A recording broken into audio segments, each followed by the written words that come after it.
தமிழ் ஜனம் நேயர்களுக்கு வணக்கம். சமீபத்தில் தக் லைஃப் அப்படின்னு ஒரு படம் ரிலீஸ் ஆச்சு. அதில் ஒரு பாட்டு வரும். என்ன பாட்டு அப்படின்னா, விண்வெளி நாயகா அப்படின்னு ஒரு பாட்டு வரும். அதை இந்த படத்தை ரிவ்யூ பண்ணக்கூடிய ப்ளூ சட்டமாறன் கலாய்ச்சிருக்காரு. என்ன கலாய்ச்சிருக்காரு அப்படின்னா, இந்த பாட்டுக்கும் இந்த படத்துக்கும் என்ன சம்பந்தம்? இந்த படம் நடக்கிறது டெல்லியில். நீ எதுக்கு விண்வெளி நாயகான்னு பாட்டு வச்சிருக்க? நீ என்ன கல்பனா சாவ்லாவோட சித்தப்பாவா இல்லை சுனிதா வில்லியம்ஸோட பெரியப்பாவா? இந்த பாட்டுக்கும் இந்த படத்துக்கும் என்ன சம்மந்தம் அப்படின்னு. ஸோ சம்மந்தமே இல்லாத விஷயங்களை சம்மந்தப்படுத்துவது தான் தமிழ் சினிமா, குறிப்பாக கமலஹாசனுடைய வேலை. ஆனால் நம்ம இந்த படத்தை பற்றி பேச போகிறது இல்லை, உண்மையான உலக நாயகியை பற்றி பேச போகிறோம். இன்னைக்கு உலகத்தினுடைய உண்மையான உலக நாயகி யார் அப்படின்னு பார்த்தீங்க அப்படின்னு சொன்னால் நம்மளுடைய தேசம் இந்தியா. அதை மீண்டும் ஒரு முறை நிரூபித்திருக்கிறார் திரு நரேந்திர மோடி அவர்கள். அதுதான் நம்ம இன்னைக்கு இந்த வீடியோவில் பார்க்க போகிறோம். Welcome to beyond headlines. நான் உங்கள் ஆனந்த், என் கூட அபினவ் இருக்கார்.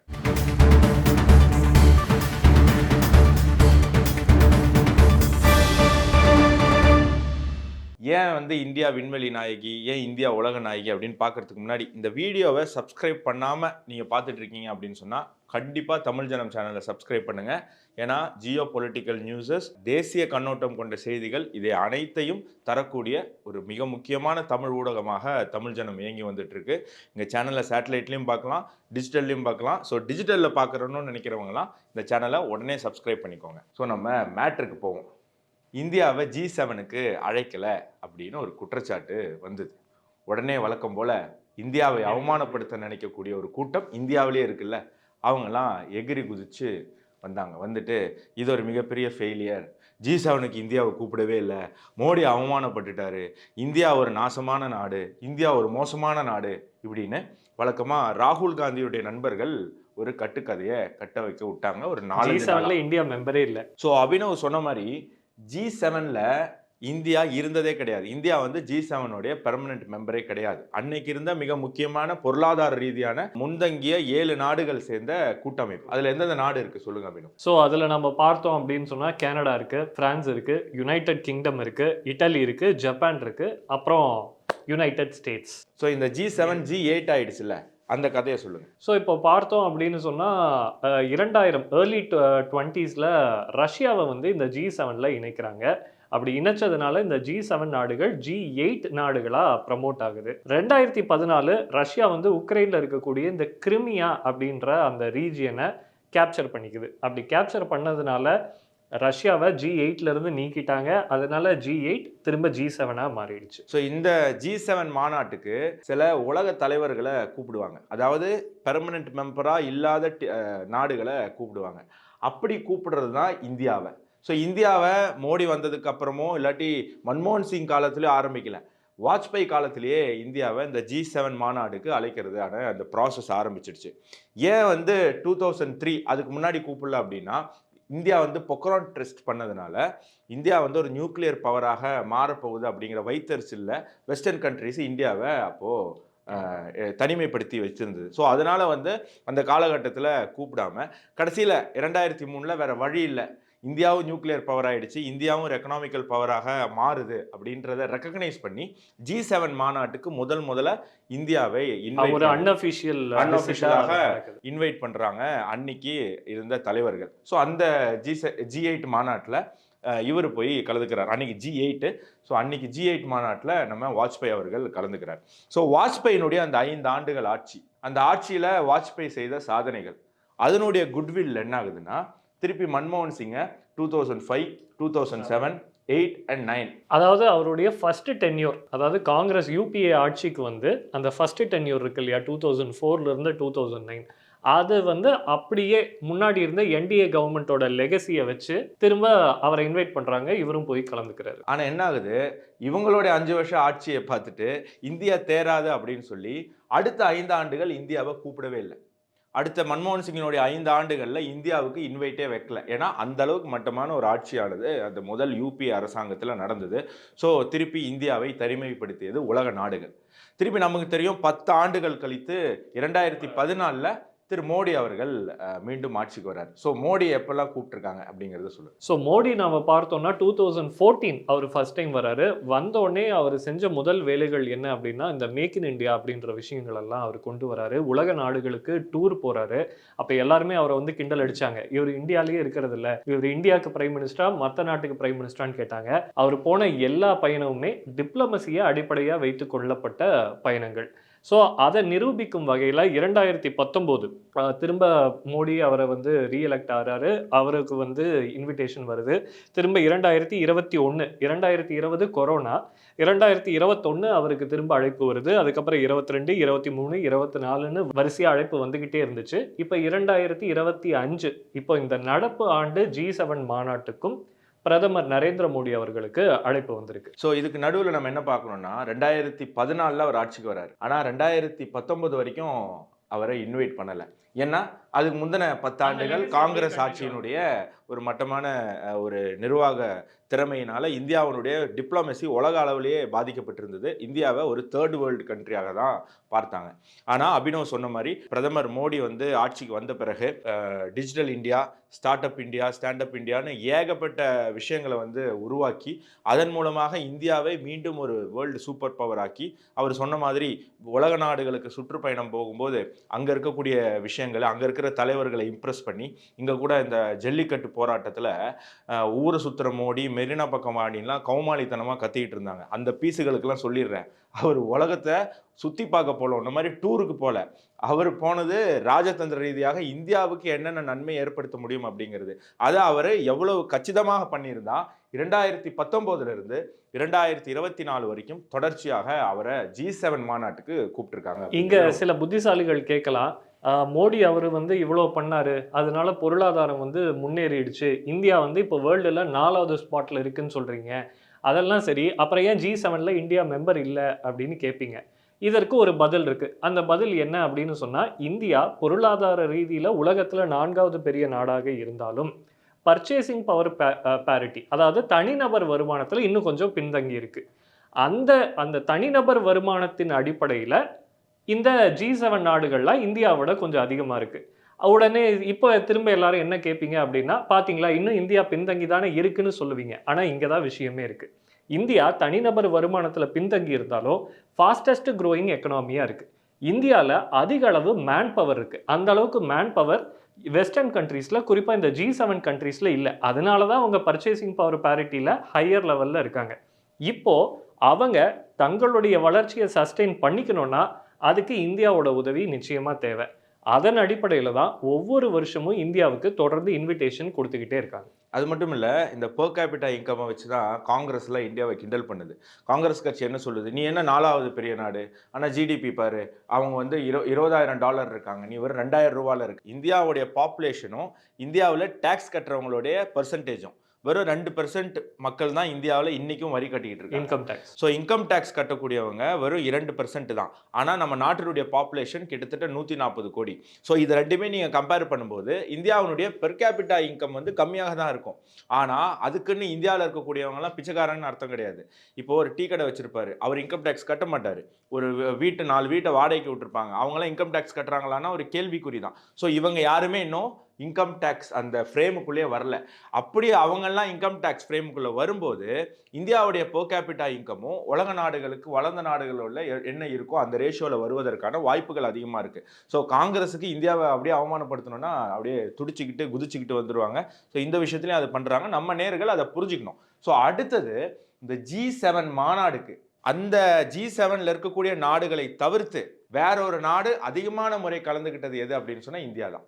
கிட்டத்தட்ட 11 முறை இந்தியா வந்து இந்த G7 மாநாட்டில் கலந்துக்கிட்டு இருக்கு. இதில் 6 முறை, இந்த வாட்டியும் சேர்த்தா 6 முறை மோடி அவர்களும், 1 முறை வாஜ்பாய் அவர்களும், 4 முறை மன்மோகன் சிங் அவர்களும் கலந்துக்கிட்டாங்க. ஸோ 11 தடவை G7 மாநாட்டில் கலந்துக்கிட்ட G7ல பெர்மனன்ட் மெம்பர் இல்லாத ஒரு நாடு அப்படிங்கிறது இந்தியா தான். இது மிகப்பெரிய சாதனை. இதுதான் இந்தியாவினுடைய வளர்ச்சிக்கு, இந்தியாவினுடைய பலத்துக்கு ஒரு மிகப்பெரிய உதாரணமாக நம்ம பார்க்கணும். ஸோ G7 இருக்கு, ஆனால் G20ன்னு ஒன்று இருக்கு. ஏன் G20 உருவாச்சு, அது நம்ம நேயர்களுக்கு சொல்லுங்க. நம்ம ஏற்கனவே பார்த்தோம், G7 அப்படின்றது அட்வான்ஸ்டு எக்கனாமிஸ் கொண்ட நாடுகளோட ஒரு கூட்டமைப்பாக இருந்தாலும் உலகத்துல பல்வேறு நாடுகள் தங்க அபரீதமான ஒரு வளர்ச்சியை காட்டிக்கிட்டே இருந்தாங்க. இந்த நேரத்துல ரிசெஷன் மாதிரியான பொருளாதார பிரச்சனைகளை சந்திக்கும் போது அதை இந்த G7 மாதிரியான நாடுகளால மட்டும் தனியா சமாளிக்க முடியல. அப்போ வளர்ந்து வரக்கூடிய இதர நாடுகளுடைய தேவை இவர்களுக்கு ஏற்பட்டுச்சு. அதனால தான் இவங்க G7 குரூப்பை G20ன்னு சொல்லி எக்ஸ்பேண்ட் பண்றாங்க. அப்படி எக்ஸ்பேண்ட் செய்யப்பட்ட நாடுகள்ல இந்தியாவும் ஒண்ணு. இந்தியா மட்டும் இல்ல, அதுல தான் சைனாவும் வருது, சைனாவும் வருது, அதுல தான் ஆஸ்திரேலியா வருது, அதுல தான் வந்து சவுத் கொரியா வருது, சவுதி அரேபியா வருது. பல பேத்துக்கு தெரியாது, சைனா டெவலப்டு கண்ட்ரி கிடையாது, அது ஒரு டெவலப்பிங் கண்ட்ரி. ஆனா இப்ப என்ன பிரச்சனை, இந்த G7 மாநாடு அறிவித்த உடனே இந்தியாவுக்கு அழைப்பு வரல அப்படிங்கிற செய்திகள் இந்திய ஊடகமே, இந்த கம்யூனிஸ்ட் நக்சல் சிந்தனை கொண்ட செய்தியாளர்களா இருப்பாங்கல்ல, அவங்களுக்கு இது ஒரு வாய்ப்பு. இந்தியா அந்த எக்கோசிஸ்டமும் இந்த எதிர்கட்சிகள்ன்ற பேர்ல ஆன்டி இந்தியா ரெட்டாரிக் பேசக்கூடிய இந்த எக்கோசிஸ்டமும் ஒன்று சேர்ந்துட்டாங்க. அவங்க என்ன சொல்றாங்க, இந்த தடவை G7 பாத்தீங்களா அழைப்பு வரல. ஏன் வரல?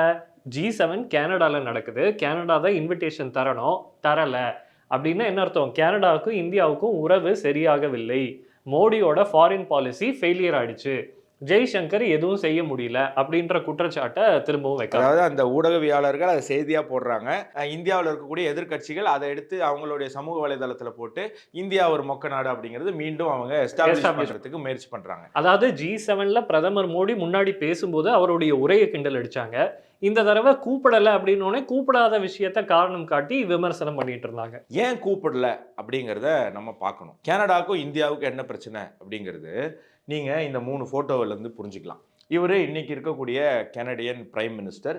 இவர் வந்து ஒரு பயங்கரவாதி, ஹர்தீப் சிங் நிஜார் அப்படிங்கிறது. இது நம்ம ரா ஏஜென்சியினுடைய லோகோ. ஸோ இந்த 3ம் தான் இன்னைக்கு இந்தியா கனடாவுக்கு இடையில இருக்கக்கூடிய பிரச்சனைக்கு காரணமாக சொல்லப்படுது. என்னன்னா, இவர் வந்து ஒரு பிரிவினைவாதி. இந்தியாவிலிருந்து நம்மளுடைய பஞ்சாப் மாநிலத்தை பிரித்து தனி நாடாக கொண்டு போக வேண்டும், ஆக்க வேண்டும் அப்படின்னு துடிச்சிட்டு இருக்கக்கூடிய ஒரு பயங்கரவாதி. இவனுடைய ஃபண்டிங் எங்கேருந்து வருதுன்னா, பாகிஸ்தான் ISIலேருந்து ஃபண்டு வருது. அது மட்டும் கிடையாது, இவன் இஸ்லாமிய பயங்கரவாதிகளோட கனெக்டடாக இருக்கான் அப்படிங்கிற தகவலுமே நமக்கு தெரிய வருது. ஸோ இவன் வந்து ஒரு மிகப்பெரிய த்ரெட்டாக இந்தியாவுக்கு மட்டும் இல்லை, இஸ்ரேல் அப்படிங்கிற ஒரு நாட்டுக்கும் இருந்துட்டு வந்திருக்கான். ஸோ அந்த நேரத்தில் என்ன ஆகுதுன்னா, பிரிட்டிஷ் கொலம்பியாவில் இவன் வந்து கொல்லப்படுறான். யாரால கொல்லப்படுறாங்க? கனடா என்ன சொல்லுது அப்படின்னு சொன்னால், ரா ஏஜென்ட்டால இவர் கொல்லப்பட்டிருக்காரு அப்படின்னு. ஆனால் இந்தியா இது வந்து முற்றிலும் மறுக்குது. ஏன்னா நான் சொன்ன மாதிரி இஸ்ரேலுக்கும் இவனுக்குமே பிரச்சனை இருக்கு. ஸோ மொசாத் கூட கொண்டு இருக்கலாம் அப்படிங்கிற ஒரு தரப்பு தகவலும் வருது. ஆனால் கனடா வந்து மிக ஆழமாக நம்புது இதை இந்தியா தான் பண்ணியிருக்கு. ஏன் அவங்க உதாரணம் என்ன சொல்றாங்க அப்படின்னா, பாகிஸ்தான்ல கொல்லப்படக்கூடிய பயங்கரவாதிகள், பல மர்ம நபர்களால பாகிஸ்தான்ல பல பயங்கரவாதிகள் கொல்லப்பட்டுட்டே வராங்க. சமீபத்தில் கூட பார்த்தோம், லஷ்கர் தொய்பா இந்த மாதிரி பல முக்கியமான பயங்கரவாத அமைப்புகளினுடைய தலைவர்கள் மர்ம நபர்களால கொல்லப்படுறாங்க. ஸோ அதே மாடியூலை கனடால பயன்படுத்தி இவனை கொண்டு இருக்காங்க அப்படிங்கிறது தான் விஷயம். பட் இதுல கவனிக்க வேண்டிய விஷயம் என்னன்னா, இந்த பேட்டர்ன் அப்படின்றது எக்ஸாட்டிக் கில்லிங்னு நம்ம வச்சுப்போம். இது வந்து நம்ம அசாசின்ஸ் வந்து உலகத்தில் பல இடங்கள்ல இருப்பாங்க. அவங்களுக்கு யார் வேணாலும் காசு கொடுத்து இதே பேட்டர்னை வந்து செய்ய வைக்கலாம். அந்த பேட்டர்னை மட்டுமே நம்ம ஆதாரமாக வச்சுக்க முடியுமானா முடியாது. அப்போ ஜஸ்டின் ட்ரூடோட்ட கேட்குறாங்க ஒரு இன்டர்வியூன்னு நினைக்கிறேன். அந்த இன்டர்வியூவில் இந்தியா தான் பண்ணிச்சுன்னு நீங்கள் பப்ளிக்காக அக்யூஸ் பண்ணிட்டீங்க, இந்தியன் டிப்ளமேட்ஸை வந்து நீங்கள் வெளியில் போகவும் சொல்கிறீங்க, அப்போது உங்ககிட்ட ஸ்ட்ராங்காக என்ன எவிடன்ஸ் இருக்குது அப்படின்னோடனே ட்ரூடோ வந்து மிக அறிவுபூர்வமான ஒரு விஷயத்த சொல்கிறாரு. ஆதாரம் என்ன அப்படின்றத தான் நாங்களும் கேதர் பண்ணுறதுக்கு இந்தியாவோட ஒத்துழைப்பை கேட்குறோம், வாங்க எங்ககிட்ட ஆதாரத்தை கொடுங்கன்னு கேட்குறோம் அப்படின்னு சொல்லி ரொம்ப ஒரு மெச்சூர்டாக ஒரு ஸ்பீச் கொடுத்தாரு. அந்த ஸ்பீச்சுக்கு அப்புறம் அவருக்கு 7.5 பிடிச்சிருச்சு. அதாவது இந்தியா தான் கொன்னுச்சுன்னு இவர் சொல்றாரா, ஆமான்னு ஒத்துக்கிட்டு இந்தியா வந்து இவருக்கு எடுத்து ப்ரூஃப் எடுத்து கையில் கொடுக்கணும். ஸோ ராகுல் காந்தி பிரைம் மினிஸ்டரான என்ன ஆகும் அப்படிங்கிறத நீங்கள் கனடாவில் ட்ரூடோவுடைய செயல்பாடுகளை வச்சு நீங்கள் புரிஞ்சுக்கலாம். ஆனால் இவ்வளவு பிரச்சனைகளுக்கு பிறகு ஏன் இவர் வந்து இந்தியாவை கூப்பிடக்கூடாது அப்படிங்கிறதுல ரொம்ப தீவிரமாக இருந்தார் அப்படின்னா, அங்கே இருக்கக்கூடிய இந்த காலிஸ்தானியினுடைய நெட்வொர்க், அவங்க ஒரு சின்ன ஓட் பேங்க் வச்சுருக்காங்க. அந்த ஓட் பேங்க் வந்து கனடாவில் ஒருத்தர் பிரைம் மினிஸ்டர் ஆகணும் அப்படின்னு சொன்னால் ரொம்ப எசென்ஷியலாக இருக்குது. ஸோ அந்த காலிஸ்தானி ஓட் பேங்குக்காக இவர் வந்து இந்தியாவை கூப்பிடாம நான் இந்தியாவை அவமானப்படுத்திட்டேன் பார்த்தியா அப்படிங்கிற மாதிரி சீன் போடுறதுக்கு முயற்சி பண்ணார். அவருடைய மண்டையில் ஓங்கி கொட்டி இருக்கு 4 முக்கியமான உலக நாடுகள். எந்தெந்த நாடுகள் அப்படின்னு சொன்னால், France, Italy, Japan and UK. இந்த 4 நாடுகள் G7ல மிக முக்கியமான நாடுகள். இந்த 4 நாடுகளும் கனடா பிரைம் மினிஸ்டர்கிட்ட ரொம்ப ஸ்ட்ராங்கா சொல்லிட்டாங்க, இந்த மாநாட்டில் இந்தியா கண்டிப்பாக கலந்துக்கிட்டே ஆகணும் அப்படின்னு சொல்லி. இதற்கு மிக முக்கியமான காரணம் பிரான்ஸுக்கும் இந்தியாவுக்கும் இருக்கக்கூடிய டிஃபென்ஸ் ஒப்பந்தம். பிரான்ஸ் ஆல்ரெடி இந்தியாவுக்கு செக்யூரிட்டி கவுன்சிலே பெர்மனன்ட் மெம்பர்ஷிப் வேணும் அப்படின்னு பேசிட்டு இருக்கு.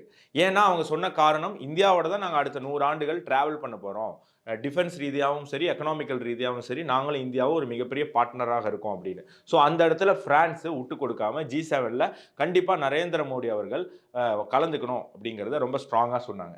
இட்டாலி வந்து ஐடியாலஜிக்கல் ரிலேஷன்ஷிப், அங்கே இருக்கக்கூடிய மெலானி அந்த நாட்டினுடைய தேசியவாதி.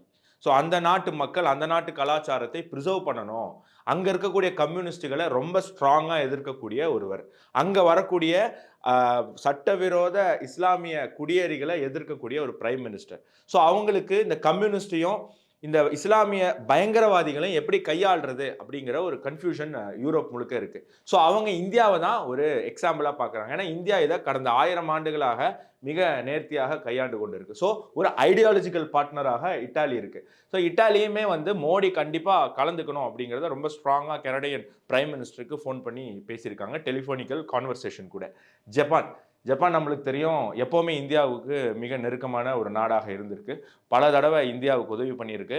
ஏன் நம்மளுடைய நேதாஜி சுபாஷ் சந்திர போஸ் கூட மிகப்பெரிய உதவி அந்த காலத்தில் ஆங்கிலேயர்களுக்கு எதிராக நடந்த அந்த போராட்டத்தில் ஜப்பான் நம்மளுக்காக பண்ணியிருக்கு. ஸோ ஜப்பான் தொடர்ந்து இந்தியாவினுடைய ஒரு ஸ்ட்ராட்டஜிக் பார்ட்னராக இருக்குது, குவாட்ல இருக்குது. இந்தியா, ஆஸ்திரேலியா, ஜப்பான் எல்லாமே வந்து குவாட் அப்படிங்கிற இந்த சைனாவுக்கு எதிராக நம்ம வந்து உருவாக்கிய ஒரு சிஸ்டமில் மிக முக்கியமான பார்ட்டாக இருக்குது. ஸோ அந்த ஸ்ட்ராட்டஜிக்கல் ரிலேஷன்ஷிப் ஜப்பானுக்கும் இந்தியாவுக்கும் இருக்கிறதுனால ஜப்பானும் இந்த இடத்துல இந்தியாவை விட்டு கொடுக்காம கண்டிப்பாக திரு நரேந்திர மோடி அவர்கள் கலந்துக்கணும் அப்படின்னு சொல்லி.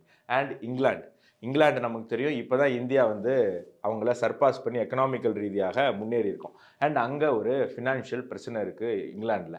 ஸோ இங்கிலாந்து யுனைடெட் கிங்டம் ஒட்டுமொத்தமாக அந்த யுனைடெட் கிங்டமுக்கு எக்கனாமிக்கலாக இப்போ வந்து ஒரு ஸ்டெபிலிட்டி தரணும் அப்படின்னு சொன்னால் இந்தியாவினுடைய பர்ச்சேசிங் கெப்பாசிட்டி மிக முக்கியம்.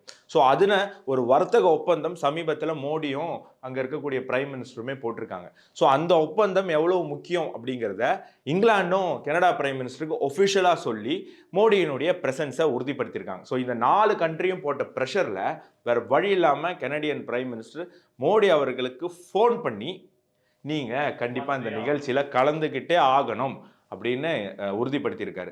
ஸோ அப்போ தான் பிரைம் மினிஸ்டர் மோடியே முதல் தடவை அந்த கனடியன் பிரைம் மினிஸ்டர்கிட்ட பேசுகிறாரு.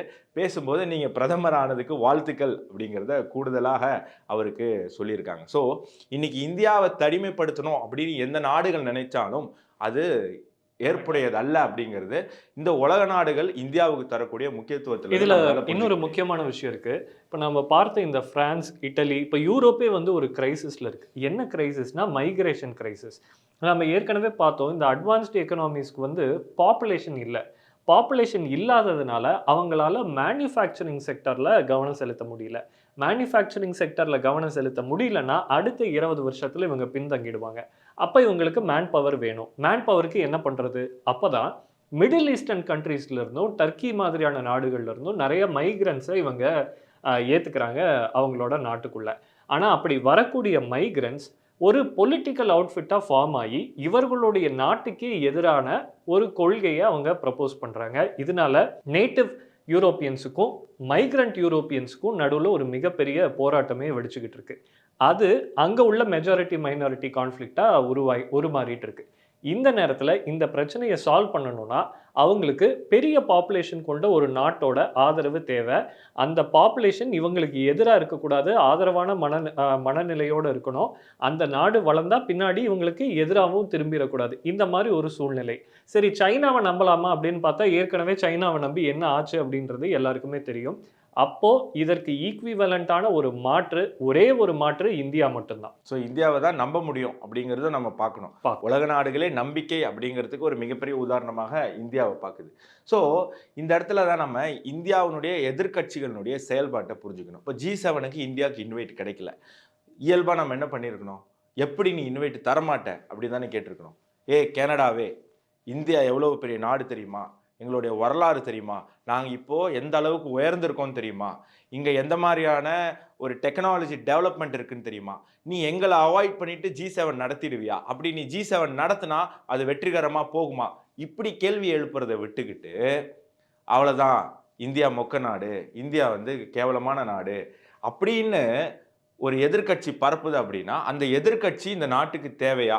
அந்த மாதிரி எதிர்க்கட்சி அந்த மாதிரி சிந்தனை கொண்ட எதிர்க்கட்சி தலைவர் இந்த நாட்டுக்கு தேவையா அப்படிங்கிறது மக்கள் உணர தொடங்கணும் அப்படிங்கிறத நான் இங்க என்னுடைய பாயிண்டா வச்சுக்கிறேன். ஏன்னா G7 மாநாட்டுக்கு இந்தியாவை கூப்பிடலைங்கிற செய்தி வந்த உடனே பதிவிட்ட காங்கிரஸ் தலைவர்கள் அத்தனை பேருமே அதை டெலீட் பண்ணிட்டாங்க. இப்போ இன்னைக்கு நான் போய் பார்க்குறேன் அந்த ஸ்கிரீன்ஷாட்ஸ் எல்லாம் எடுக்கிறதுக்கு கபில் சிபல், பவன் கெஹ்ரா, சுப்ரியா ஸ்ரீநாத் எல்லாருமே வந்து இந்தியாவை G7 கூப்பிடல அப்படின்னு சொல்லி மிகப்பெரிய ஒரு பரதநாட்டியமே ஆடினாங்க.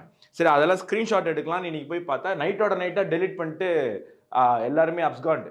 இப்போ G7க்கு இன்வைட் வந்த உடனே எல்லாத்தையும் டெலிட் பண்ணிட்டு அப்ஸ்காண்டு. ஸோ எந்த நேரத்தில் நம்ம நாட்டுக்கு ஆதரவாக நிற்கணுமோ அந்த நேரத்தில் நம்ம நாட்டுக்கு ஆதரவாக நிற்கணும். அதற்கு மிகப்பெரிய உதாரணமாக நான் பார்க்கறது சசி தரூர் அண்டு கனிமொழி, சுப்ரியா ஸ்ரீநாத், அதுக்கப்புறம் வந்து மனிஷ் திவாரி போன்ற எதிர்க்கட்சியை சார்ந்த எம்பிக்கள் இப்போ ஆபரேஷன் சிந்தூர் விவகாரத்துக்காக வெளிநாடுகளுக்கு போய் அந்த இடத்துல இந்தியாவை டிஃபெண்ட் பண்றாங்க. ஸோ இந்தியாவுக்கு ஒரு பிரச்சனைன்னு வரும்போது அத்தனை பேருமே சேர்ந்து இந்தியாவினுடைய மானத்தை காப்பாற்றணும்னு நினைக்கணுமே தவிர இந்தியாவுடைய மானத்தை வாங்கணும் அப்படின்னு நினைக்கக்கூடாது.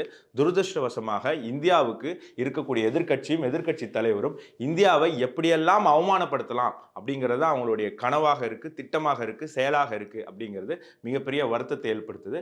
மீண்டும் இன்னொரு காணொலியில் சந்திப்போம். நன்றி, வணக்கம், ஜெய்ஹிந்த். ஜெய்ஹிந்த்.